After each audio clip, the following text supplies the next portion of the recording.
Good morning, February 2, 2016. So nandito tayo sa isa sa mga demo farm natin sa may Dipolog, Zamboanga del Norte. Ulingan. Sa Ulingan, Barangay Ulingan. So titingnan natin ngayon yung ating pinatanim dito. Etong ano na to, palay na to, merong sukat na. Sir, ano sukat nito, sir? 40 by 40 cm. 40 by 40 centimeter. So hindi siya usual talaga na traditional way na dikit-dikit. Nilagyan talaga natin ng proper spacing. Tsaka anong kagandahan dito, ilang butil lang nilagay dito, sir?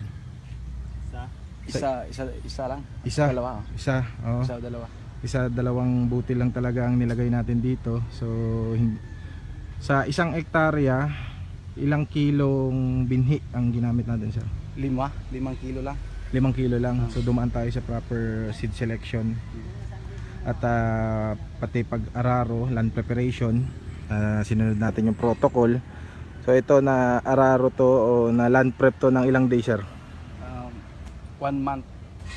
So 1 month land preparation dahil itong area na to galing to sa synthetic or sa mga chemical base. So medyo acidic na yung lupa kaya tinreat muna natin yung lupa ng Insta Organic Microbial Inoculant. Now, ang kagandahan dito, kung napapansin nyo, ilang days na to, sir? 18 days ngayon. Pang 18 days. Ayan. So 18 days pa lang, pero kung titingnan nyo, napakaganda na ng tubo. At napakataas talaga. Mga gaano kataas siguro to, sir?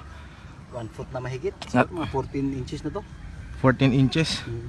So pwede bang bilangin mo kung ilang tailors nang na-produce niya, sir? Ano ba dahil?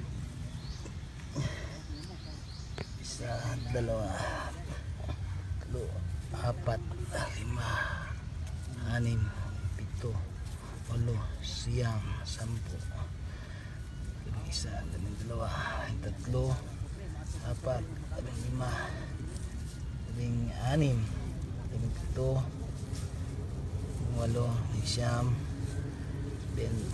21, 22, 23, 24.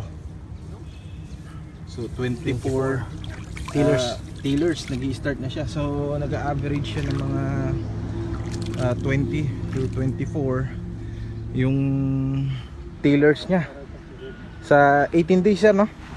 Anong variety to? Diamond. Diamante, diamond variety. At ito galing pa ng ano to, no?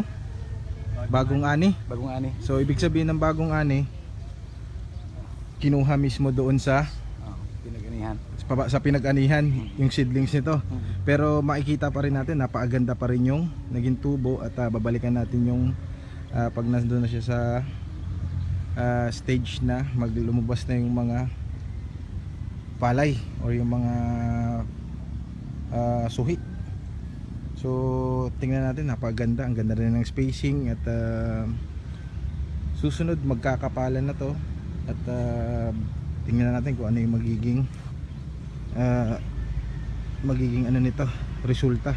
So kung napapansin nyo dito, ang lupa niya actually hindi pa nga ito na anuhan